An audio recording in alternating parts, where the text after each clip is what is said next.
What's up, y'all?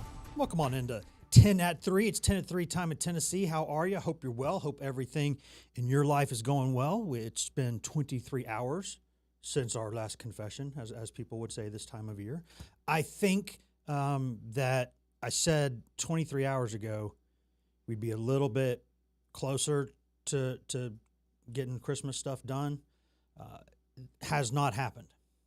I did purchase myself a tacky sweater.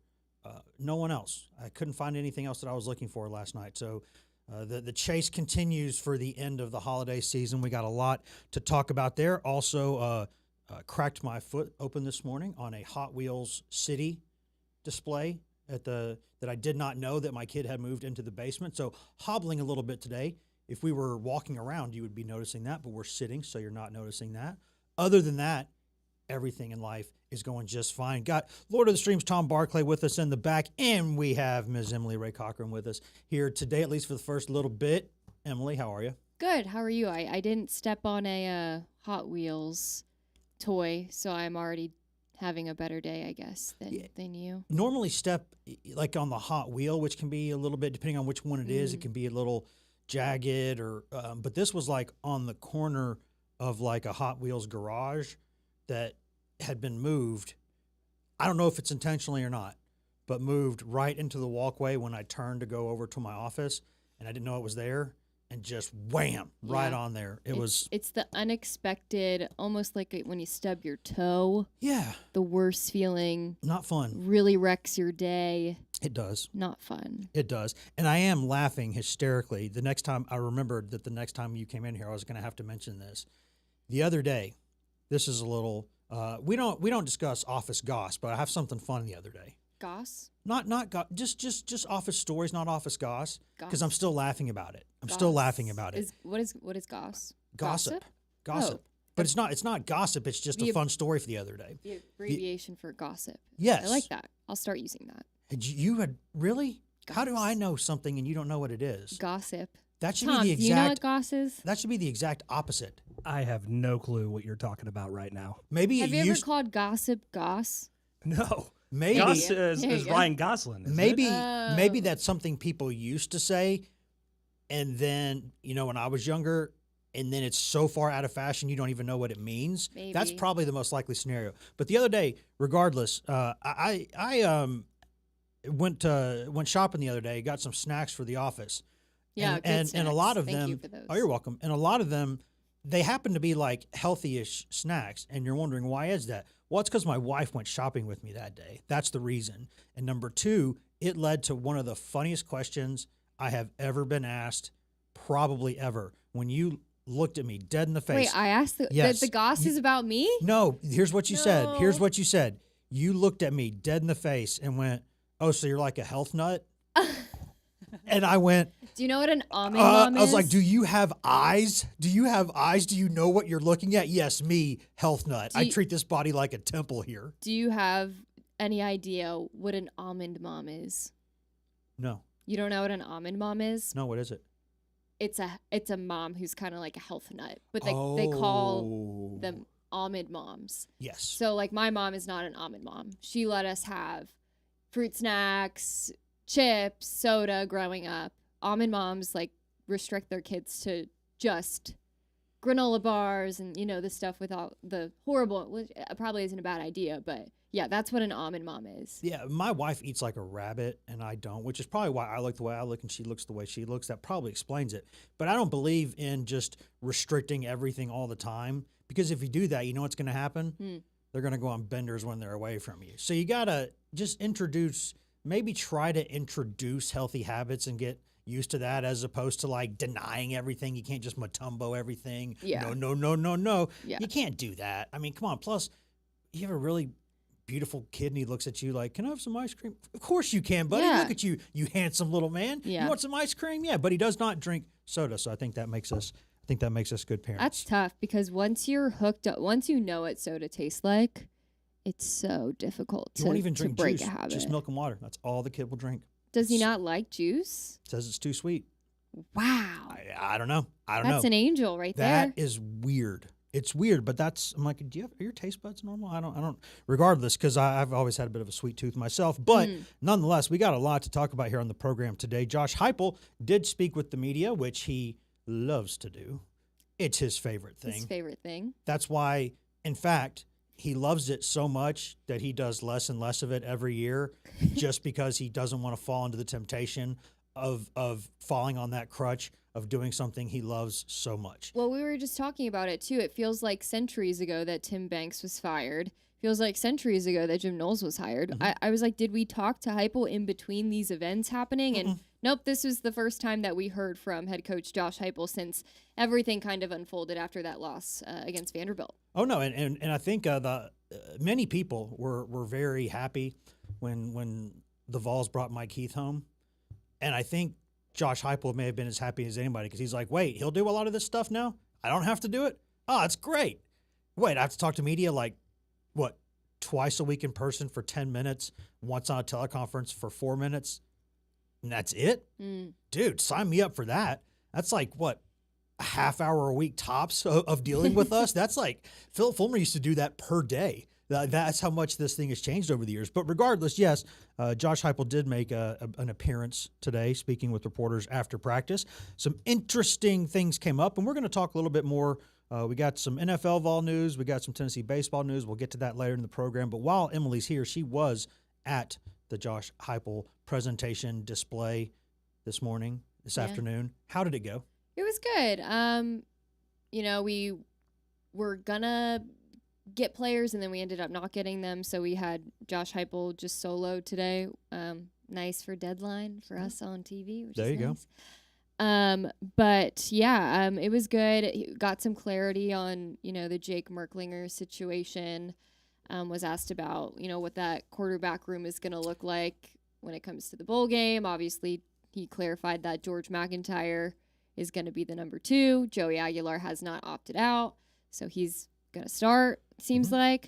But then he was also asked about the future of that room as well, whether he's going to fish in the portal a little bit, if it's okay with guys like Faison Branding coming in, and kind of, I think Adam Sparks also asked, does a team need 3 quarterbacks essentially? Yeah, because Josh tried to sidestep. It was actually a pretty good attempt at a joke to not have to answer the question. The Phillip Rivers thing was good. That was good. He said, if Phillip Rivers were to come knocking on our door, a guy like that, that could be a potential thing, but that was funny. But yeah, I mean, gave some nice clarification there. But it is probably one of the most talked about, things in Tennessee football right now with the quarterback situation and everything going on with Joey. He didn't give any specific details about how that is going, but there are going to be a ton of questions heading into next year. Well, and in fairness to Heupel, again, and we'll crack because it's what we do here. Hey, it's what we do here. We got the Philly girl in here too. Hey, we're going to crack a little bit. But did we say that in Philadelphia? I don't know. That sounds a little more New Yorkish. But whatever. You got Italians up there too. Yeah, it's the same thing. It's the same thing. It's both northeast of here. But yeah, go Birds. But it's a difficult situation for Heupel. And again, like, I get why. Like, normally Josh Heupel will try to sidestep everything just because he doesn't ever want to say anything, and it's fine. That's his personality. We joke about it. He'll even joke about it when he's off the record. It's just kind of how he is and how he likes to go about his business. But with this quarterback situation in particular, it's a sticky situation. It just is, because it is so hard in every way to manage your roster these days. But at the quarterback position in particular, and if you're wondering why can Heupel not give specifics on this, well, I'll tell you why. I'll tell you all the reasons why, or most of them anyway. One, you don't know what's going on with Joey Aguilar, because is he going to keep pursuing that case? Is that just something that's just a fallback emergency, like a safety option for him in case he really doesn't hear what he likes from NFL people? And then he says, okay, well, I can cash out one more year in college, so if I get this, then I want to go. And so if that's the case, well, you got to wait to see if he's going to win that case, and you got to wait to see what the options are then. And so that right there is complicated, because you're not, until there's resolution on that issue, you're not going to get a fourth quarterback on scholarship. You're just not going to do it. It's no one who would actually be good enough to play in a game would want any part of that situation where they're going to walk in like, okay, sure. So you've got 2 5-star freshmen. You've got a 25-year-old young man who started for you last year and played well. And all those guys are in your program and you want me to go there? Yeah. It's not going to happen. So, but then what happens if you look for somebody and then if Aguilar gets it, does he go? Maybe. What's the financial situation there? You know, do Faison Brandon and George McIntyre start to get cold feet a little bit after spring practice and they go, maybe I want to go somewhere now. Like you are sitting in a situation that is volatile all the time. Mm-hmm. So in that particular instance, he's managing so many things. I don't know what people expect him to say there. Yeah, that's fair. And it's funny because every year is a different circumstance. Like last year, obviously, fans were expecting to see Nico have a few more years at Tennessee. Oh, yeah. And they were expecting to have that kind of position fulfilled and that position kind of set in stone. You know, you got a 5-star backup in George McIntyre. And then again, they were on that stretch of just recruiting quarterbacks who were kind of down the line. Faison Brandon, I remember it was like he was a 2026 recruit. And it was just kind of the line of quarterbacks that you kind of saw Tennessee being able to bring into their program. And it's like, okay, when Nico's done, we'll have George. When George is done, we'll have Faison. But I don't know. It's just interesting now because you have Joey, and he was a difference maker for this team this year. Mm-hmm. But one singular year people were expecting out of him. But then, do you think people were kind of like, okay, we've got these two for the next upcoming seasons as well? Like, I don't know if there's a need to even fish in the portal, because at the end of the day, when Joey first came to Tennessee, that was always the expectation that he had those backups as well. So I don't know where I'm really getting at this, but I would. Do you know what I'm saying? I do. I know exactly what you're saying, and I feel the reason I say yes is because I've seen multiple Tennessee seasons where I've covered them, where they've gotten down to like their third or fourth quarterback during the year, and these guys are getting bigger and faster and stronger every year, which means that these quarterbacks are running faster and they're also getting hit harder. So they're putting more pressure on their joints when they're running around because they're bigger, faster, stronger. The defenders coming at them are bigger, faster, stronger. And, you know, in college, you can't really rough the passer, but you can certainly do more than you can at the NFL level. And college quarterbacks tend to run a little bit more. There's more broken plays, things of that nature. And college quarterbacks aren't always as smart about sliding, getting down. I mean, you see the difference in Jackson Dart this year, how he's been in concussion protocol like more than half the games he's played because he just won't slide. And it's like, you can't do you are a quarterback. Yes, it maybe looks cool if you're the quarterback who drops his shoulder and tries to run through people, but you have a responsibility to your team to stay healthy and to stay on the field. There's only, at the end of the day, you got more options to plug in guys at every other position. You can move guys around. You can change the formation. You can have a guy play slightly out of position. Like in an emergency, you could put like a safety at corner or a corner at safety. Move guys around at nickel, linebacker, guys can play inside out. You can move a defensive lineman inside. Guards can play tackle, tackles can play guard or center.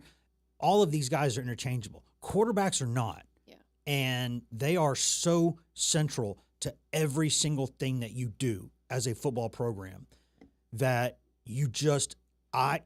honestly, if I went into a season, if I'm Josh Heupel and I go into a season with 2 scholarship quarterbacks on my roster, I'd feel a little naked. Like I just would. I'd feel like I don't have enough jackets for what's going to happen this winter. Like I'm going to get hit, and then you're starting a walk-on against Alabama or something. That's why it's so hard to manage all this. Well, and I'm sure Josh Heupel and company have PTSD from last spring.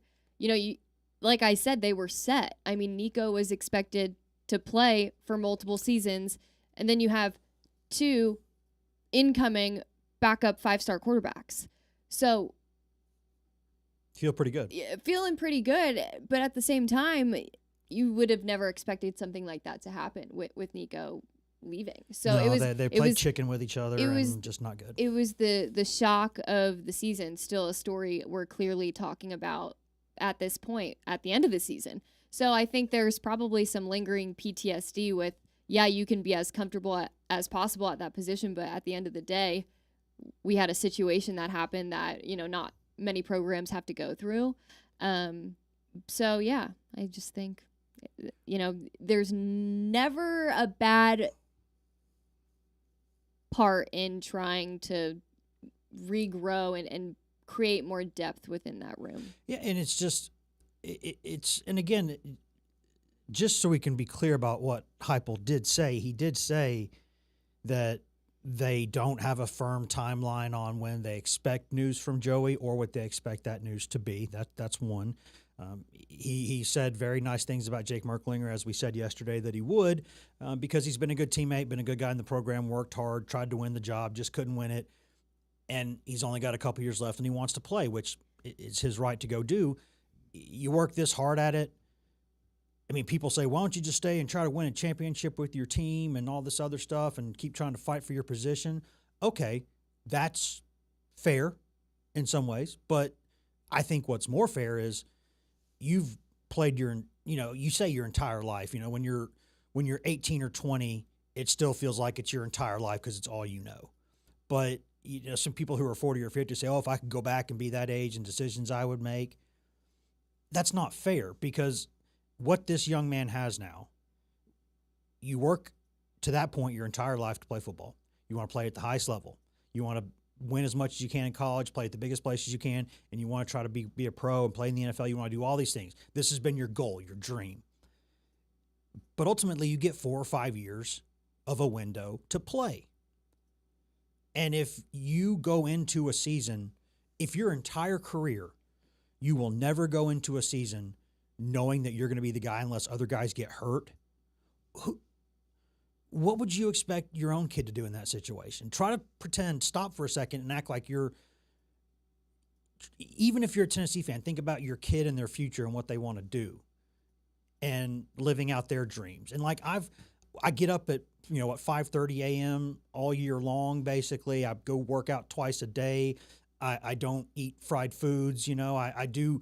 I haven't had a soda in like 3 years. These guys, I'm probably painting an extreme portrait, but you're in the ballpark of what they're doing.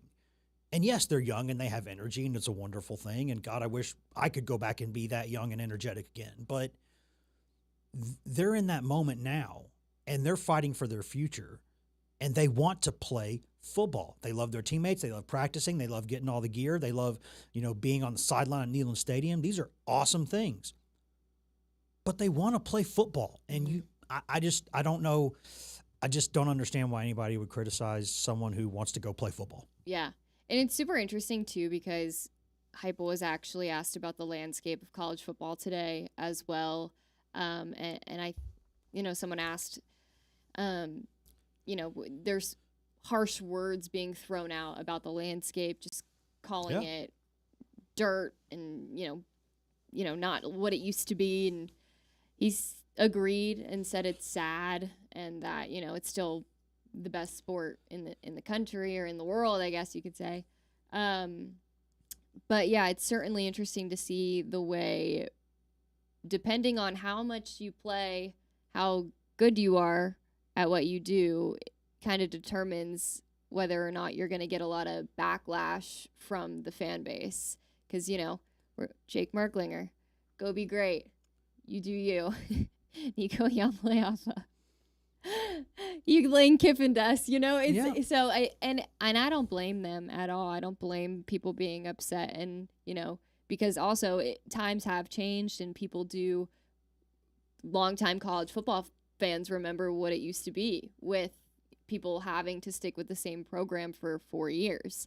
And we can just go on and on about the landscape of college football, but at the end of the day, it's the way it is now, and you can't really change it. So, Well, I mean, what I like about Heupel, one of the things I like about Heupel certainly is that he tends to keep it.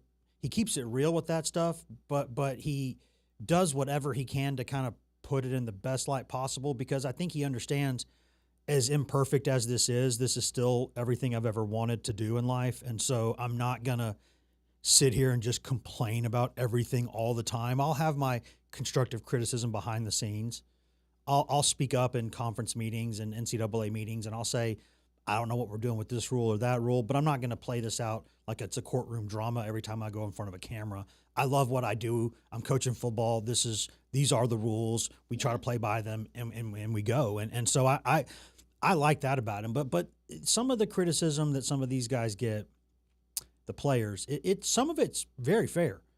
I mean, hey, you're not a fully formed adult yet, but you're a young adult. You're making good money. A lot of them are now. Hey, you're a public figure. You're not held to the same standards as like a 30-year-old, 10-year pro, but there are standards here. But the other day, just as, for example, Tennessee was playing a basketball game, and I heard someone in the media sort of making light or saying this guy didn't go to Tennessee. He went to the place Tennessee was playing because he got like $200,000 more dollars. And like, do you want to go play for a team that's not as good, but for $200,000 more? And I won't say which player it was, or which reporter it was, but I looked at that. It's a friend of mine, and I said, man, what would you do if somebody offered you $200,000 today? What would you do with it? Would you just completely disregard that? Would you say, nah, it's just $200,000? Hey, that's college for a kid. life-changing money. That's college for a kid. That's a down payment on a decent house, like a good house. Like that's, do you hear yourself right now? Like does this mean nothing to you? Mm. Like that's, and hey, you could talk about maybe making hedging bets or saying, hey, I'll take a little bit less now for the long-term future, which is valid. But there's also a risk if you do that you try to play that way, and then you rip your leg open tomorrow, mm-hmm. or you do something much worse than stepping on a Hot Wheels City garage and you do something really bad, or this happens all the time, you're just not as good as anybody thinks you are. Yeah. And so then you've taken this $200,000 and thrown it down the drain, and now you're going to go work like everybody else because your ball playing days are done. Mm. I just, the way that people talk about these guys sometimes, it's like, what if someone offered you this today? What would you do? That's fair. I also see the other side of it as well. I keep bringing up Nico, but it's the case I remember the most because it was such a big story earlier this season. But I don't remember how much he was getting paid at Tennessee, but I remember he was wanting like $4 million or something. He had been making around $2 million per year. And he wanted a lot more. And he tried to play it and wait to the last minute and play chicken, where Tennessee, where his people felt like they were putting Tennessee in a situation, backing them in a corner where they were going to force them to do it. Like Boo Carter, some of that stuff too. For sure. And, I don't remember the exact numbers, but on the other side of what you were saying, I mean, if I'm already making that much money as a 19, 20-year-old. Sure. There are some instances where I'm like, okay, you're a college athlete. You are on scholarship. You're getting paid this much money. Why do we need to take it a step further? What are you going to do with that much money, if that makes sense? It does. And my only counterpoint to that before we talk about Jim Knowles and let you get out of here is for me personally, it depends. I'm not going to bottom line, I'm not going to judge because it's not my money. It's not my life. It's their decision to make. And I'll say what I think, but I don't know their situation most of the time personally. Some of these guys I know better than others, but generally speaking, there may be things we don't know. There could be factors. But in general, the better professional prospect you are, the less I think you should care about what you're getting today, generally speaking. Because let's say, for instance, you are I don't know. You're someone like, let's just look at Nico and let's just look at Nico and let's look at Aguilar. Nico Yeah. has been consistently seen, right or wrong, until this year maybe, consistently seen as someone who would eventually go in the first round of the draft. Mm-hmm. So for him, maybe the mindset is more, okay, I want to get what I can now, make sure I'm getting a fair market value, but I'm going to be a first round draft pick and there's much more money to be made there. Plus, I'm a quarterback, so if I'm this big famous guy, like I'll make more money NIL wise than my base salary. I'll do other deals, I'll get other things, yada yada. If I'm Joey Aguilar, and I know that no matter what I do because of my age and maybe some size stuff here or there, maybe I'm not going to be an NFL draft pick, or maybe I'd go late in the draft. For me, in that situation, but I know I'm a good college player who can win at a high level in college, but I don't know what my pro future is, I want every penny I can make now because this is the prime money-making time of my career. Now, again, you talk about a legacy, and in terms of long-term stuff, if you're a starter for 3 or 4 years, maybe you have a better chance of like being the radio analyst one day or sticking around being an associate AD for shaking people's hands or whatever they call that job. Maybe, a life coach or whatever. Just hey, here's a thank you for everything you've done. We'll name it straight after you. You won't have to pay for a meal or a drink ever. That stuff, nice. But your prime playing career money comes now. So if I'm Joey Aguilar and someone offers me $200,000 more, that means a lot more to me than it would be to somebody else. For sure. And last point before I dip, I guess you can look at it from multiple different perspectives. If I'm a fan and I'm looking from the outside in, I'm going to appreciate someone who isn't, just out for the money, isn't, and I understand that these are all factors, but for Joey, you can tell that he's appreciative of this opportunity. You can tell that his family loves that he made the decision to come here and play for this university. So I think when you kind of balance all those things, and it also depends on the kind of person you are. I mean, nothing against Nico, but he wasn't nearly as outgoing or, personable with the media as Joey is. So I think depending on your stance when it comes to like you as a person, you as a player, you as an all-around human being, depending on what you do and the choices you make in regard to money and other factors within, the realm of college football, it kind of reflects on what other people are going to think about those decisions that you make. I think that's fair. Makes sense. I think that's fair. I know you got to run. Get out of here. Bye. Get out of here. Go do your stuff. Later. Thank you so much to Emily for joining us, at least for the first half of the show today, give or take. And I think, I'm glad she played devil's advocate on some of that stuff because I think those are all valid points. I just think everyone's situation is different, and I'm not saying we can't criticize. We absolutely can criticize. These are, whether they think they are or not, or whether we think they are or not, or think that it's a fact that the law would consider them public figures. So that everyone's ethics are their own thing, Tom, but like legally speaking, these are public figures who are living life by and large out in the open. Like we don't get their home address, their social security number, their bank statements, all this stuff, but you live a life in public, you are more open to fair play criticism, and that's okay. It should be respectful. I think it should be, it should be fair. It should be multifaceted. It should be nuanced when possible. But it doesn't mean you can't criticize. You can criticize if you want, and I will. I have. I just don't. I don't blame the players really for the situation that everyone's kind of in right now.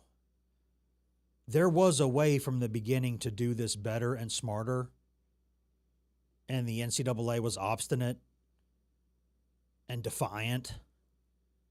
So here we are. And does that mean we have to accept it? No. Does that mean we have to just do away in our minds any notion of any scenario where we can unwind some of this? No, that's not what that means. You don't have to just throw your hands up and say, well, NIL, take the wheel. Here, off we go. You don't have to do that. We should have talks about this.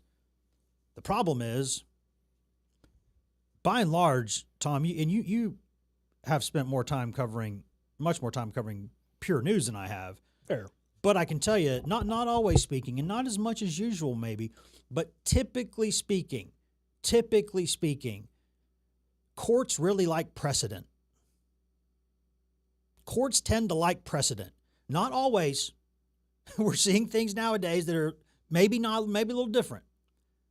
Whether it's right or wrong, different. But courts tend to like precedent. And I've not seen a tremendous amount of judges, be they left, right, or center, who are lining up to give the NCAA some wins in court here. I don't see it. The floodgates kind of open that way. The precedent kind of is what it is now. And can we unwind some of these things? Sure. But it might take like an executive order. It might take, I don't know how else you can do it, because if this thing goes, every time they go to court, it's people of a certain age will have no idea what this is, but it's Super Dave Osborne. Like, every single time they go to court, and YouTube him if you haven't, it'll rest in peace. Great comic actor. Kind of a legend. A legend. Unsung in so legend, if you want to call many it that. Yeah. ways. And I'm glad that he got his kind of curtain call down the stretch there on Curb, because he's so good. He is so good. He is so funny. But it's basically Super Dave Osborne. It's a comedy sketch, long running, where it's a stunt guy who always talks a big game about the big stunt he's going to do, and then it goes horribly wrong and everything explodes and he runs into walls and jumps off of cliffs and gets hurt. And, that's kind of what the NCAA is with court now. So I can see some scenarios where some of this gets unwound, but I think we are kind of where we are with a lot of this stuff, unless there's some sort of executive order, presidential task force, some particularly aggressive governors. I don't know legally what their recourse here is, because it's kind of like, well, you could have signed some collective bargaining on the front end, and I still think collective bargaining is the only way any of this gets settled at all, is some sort of collective bargaining agreement that's subject to change every few years, but you can't play unless you really kind of sign into that. Well, I guess technically you don't have to be in the Players Association, but it's kind of dumb if you're not. So I just don't see where this stuff gets unwound. So it's like you can basically sit here and you can tilt at windmills, you can Don Quixote your way through all of this, or you can kind of do what Josh Heupel does, and you can say, hey, these are the rules. Do I love them? No. Do I think some of them are a little dumb? Yes. Is it sad what some of this is doing? Yes. But these are the rules. So do you want to do this? Do you, as a coach, do you, as a fan, want to stay involved in this? Or as a coach, do you want to do what Nick Saban and others have done and say, I want no part of this? I'm not doing this. I am not spending a significant portion of my year every year convincing guys to re-sign with me I'm not doing this every year. Like, I'll go recruit like I've always done to get guys to come here. Sure. But you're telling me that now we got to sit here and argue over money on some of this stuff? That's NFL. I left that world. I don't want to do that again. And also, if you're someone like Nick Saban, you're kind of an authoritarian. You're kind of a strong man. You don't want to share the power. You don't want, you don't want. That's why one of the reasons why he didn't like the NFL, he couldn't make all his own decisions. Players in some cases had more power than coaches, and he wasn't all about that action. But I just think it's we know right now what the world is. Look at the most expensive rosters in college football this season. Look at that top 10 list. Look at the college football playoff this year. It's not a circle, but it's a Venn diagram with a really wide center. So you can say, okay, what are my expectations? Do I want to stay in here and fight? And if I do, well, then you know what? You know what goes away with all the more money you have, you know what you have the less of? Grace. So the more money that goes into this, the more pressure there is, the more every year the results matter more. I mean, I don't think it's going to turn like the NHL where every team seems to go through like 3 coaches a year. Like, you know, where it's like guys getting fired every 2 seconds, or the Premier League in soccer or whatever. Like like the 8,500 people who've managed Chelsea this decade. Like it's not going to be that, but it's a lot of money and it's a lot of pressure and it's a lot of work every year to put a team together to go out there and play. And you think, wait a minute, this sounds a lot like the NFL. Yeah, sounds a lot like pro sports because it kind of is. But we're all at fault for letting it get here, and now it's here. People for years did not listen to warnings. Hey, this is where this is going to go. Hey, this is where this is going to go. At some point, courts are going to start to turn the screws on this because you've opened up the books. They can see how much money is available here. They can see what players are getting. They can see the monetary value. It feels a bit indentured servitude, a little bit. Just kind of feels that way. Go back and look up what that means, kind of what that is. So these guys have to have rights. Like if the coaches can leave every year, why can't the players? If the coaches can go wherever they want every year, why does labor not have those same rights? Yeah, I think I said it a stream or two back, or that it feels like where this heads is, you know, the end, like the very end of that is, you know, players on contracts that set those kind of terms into stone at the cost of having that flexibility to be able to enter the transfer portal. It just not, you know, when they feel. Yeah, and you can't even do something like, you know, like 2-year deals, because then you're not. Yeah. Because then if you're doing that, you're not. Does that mean that coaches for 2 years can't go anywhere? Exactly. Does that so again, you have to think about it in those terms. Now, what's hard is the tampering portion of it.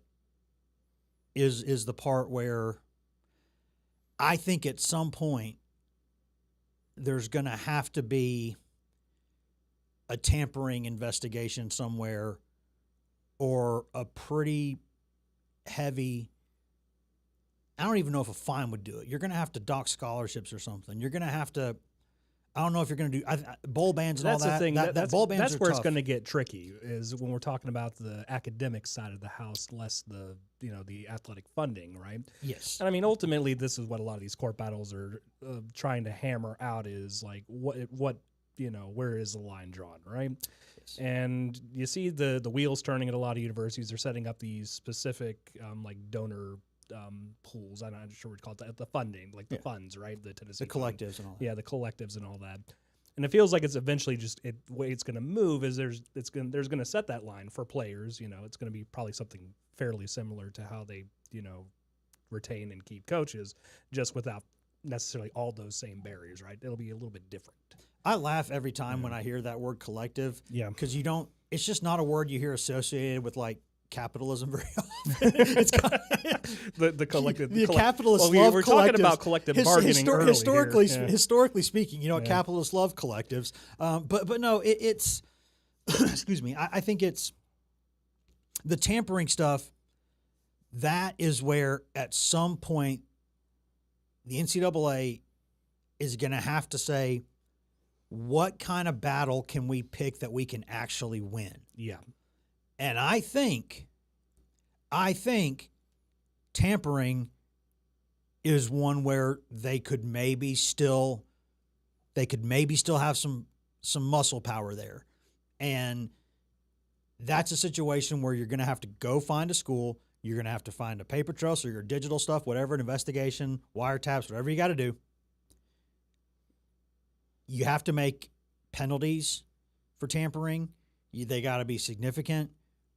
And you're going to have somebody, you're going to have a fall guy.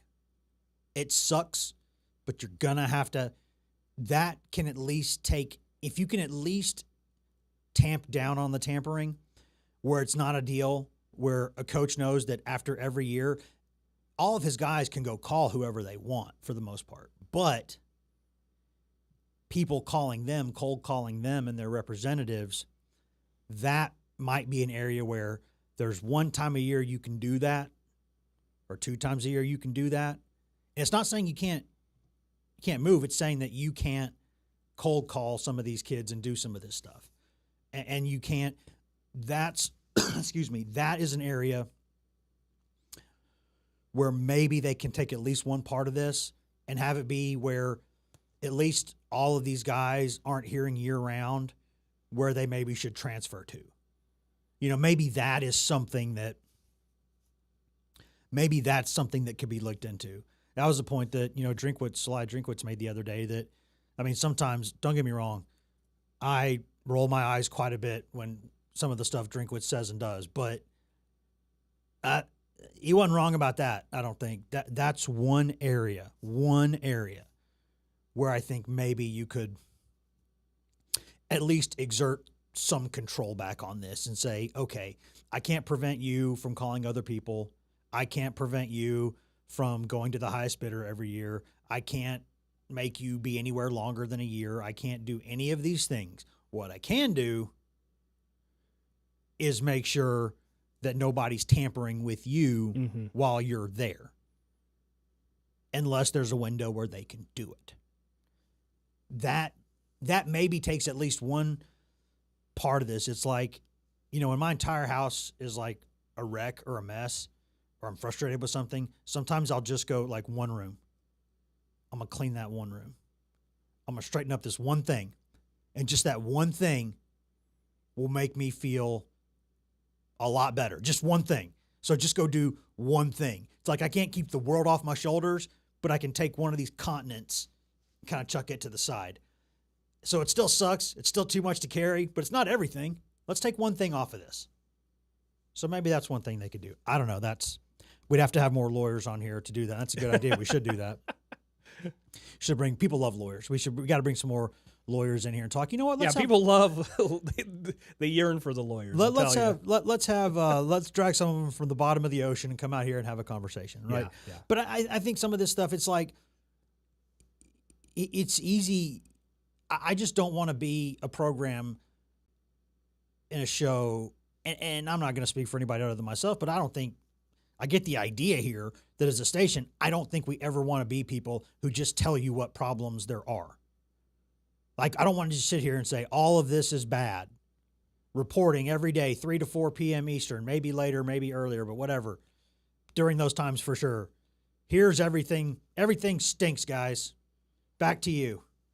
Go on about your day. No, like, let's try to talk about what could be done. Because we can all sit here and say, yeah, that's not fun. We don't like that. It's a little harder to say, how do we fix it? And maybe we're wrong, but hey, here's an idea. Here's what you, the viewer, the listener, here's what you can do if you want to make change. Here's what you can do. Call this person, call that person, write this person. Make this decision, make that decision. Here's what you can do if you want to have a say on this. And I think that I hope that this whole thing with college sports right now doesn't become a thing where all we do is complain about it. I mean, eventually, and we don't say what can be done. No, to be honest, I think a lot of this is just because the changes are still happening. We're watching this meat get made in real time, right? And I think Which is not always yeah. the best way to enjoy your meal. No, it's not. But I mean, it's all feels like this is heading toward a conclusion of some sort, right? And I think that's ultimately how the landscape reforms itself. But we're watching that landscape reform itself in the moment. And we're watching things like TJ Finley try to maybe go to his 7th college during his college football playing career, which is insane to think about. But remember, the legal system, notoriously fast workers, right? Oh, yes. It definitely doesn't take decades. Very, to hammer out very, a lot of this very, stuff. very quick. No, very quick. I think I feel like in the next 5 years we'll at least have probably a better idea of how this all truly will look in the future for at least a few decades. And it's not too different from like the thing I was talking about with cleaning one room. It's kind of like while coaches will put at least one guy out there at all times that they know exactly what they're going to get. Yeah. Because that gives you a place to stand while trying to pull all the other, you can maybe try to pull things out of quicksand if you have one place you can stand. If you have one place you can stand, you can pull somebody out, right? If the whole thing's quicksand, guess what? You're all going down.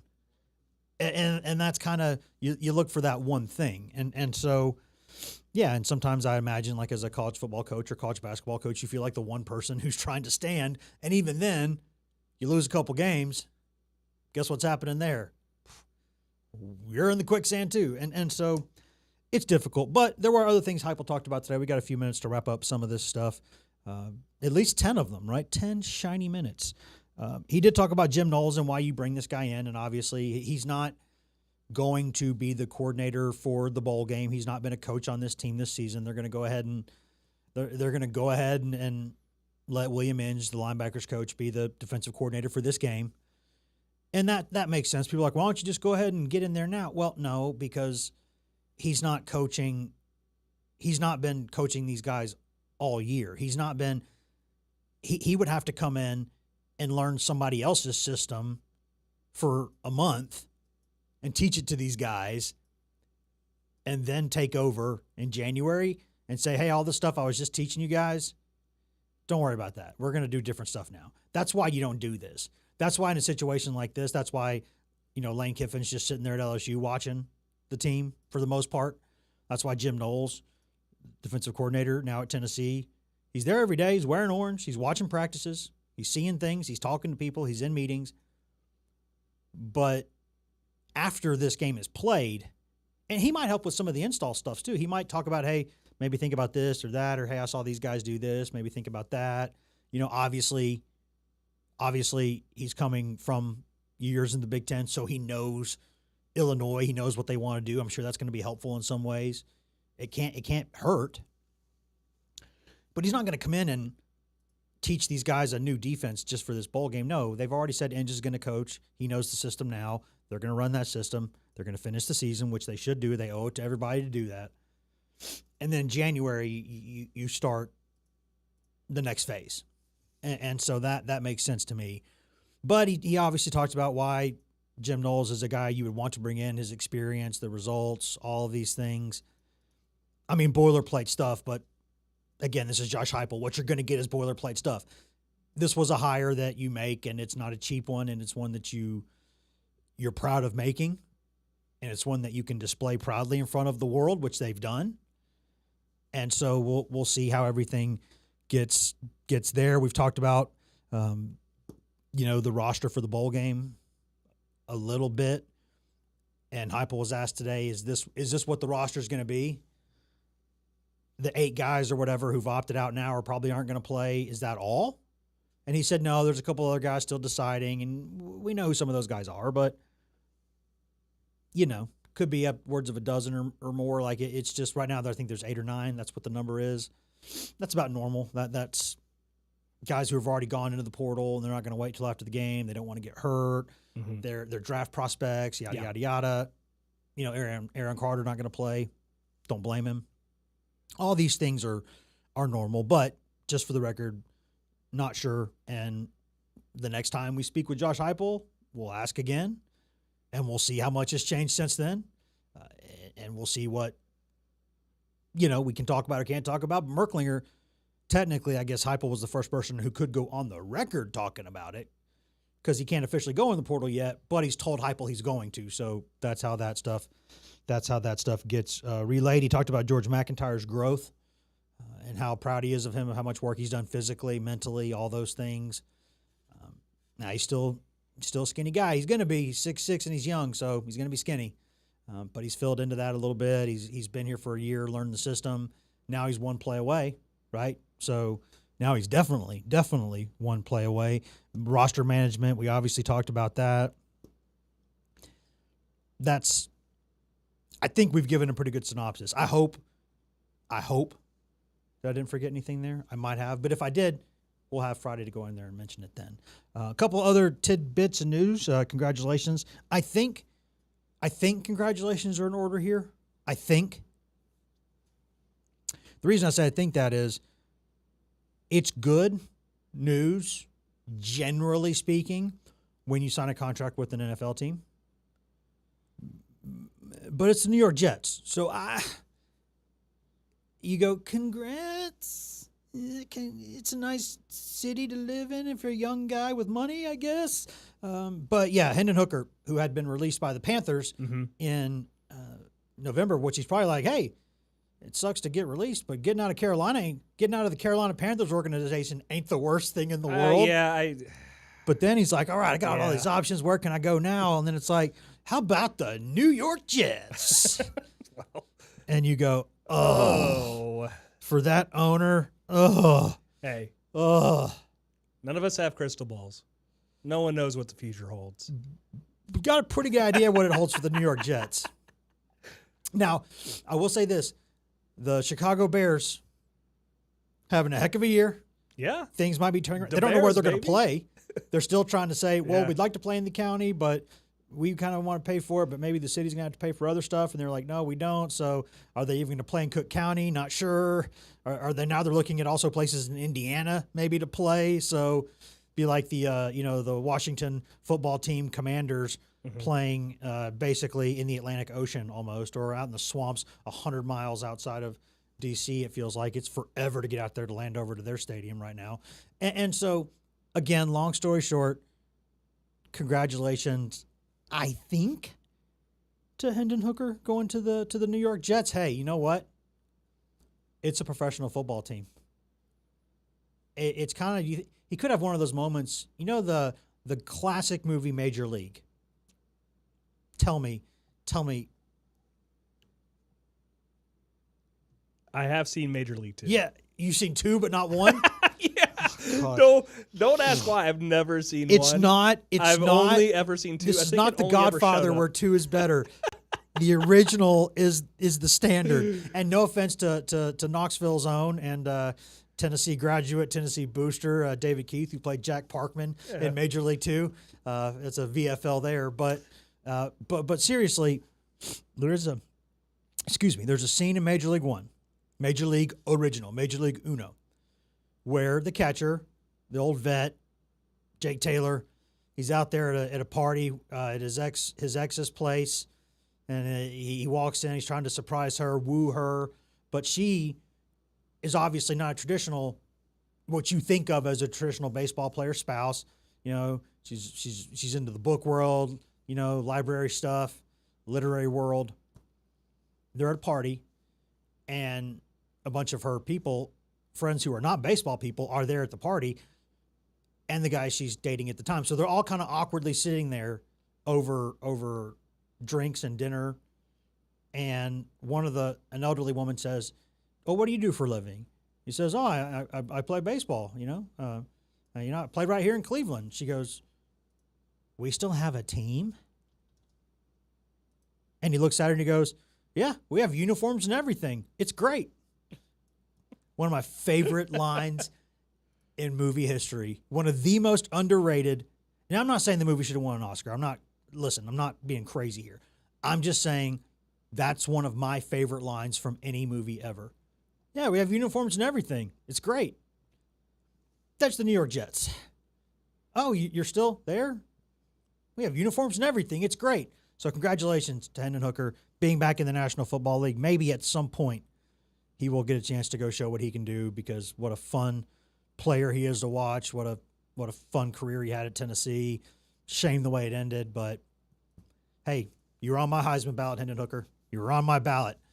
Not my fault you didn't get to go to New York, all right? Blame that on the others. Also, last thing before we get out of here, Craig Bell has been added to the Tennessee baseball staff.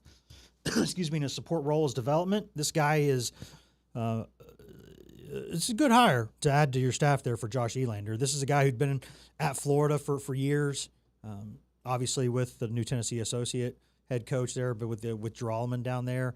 He was a major league scout for years.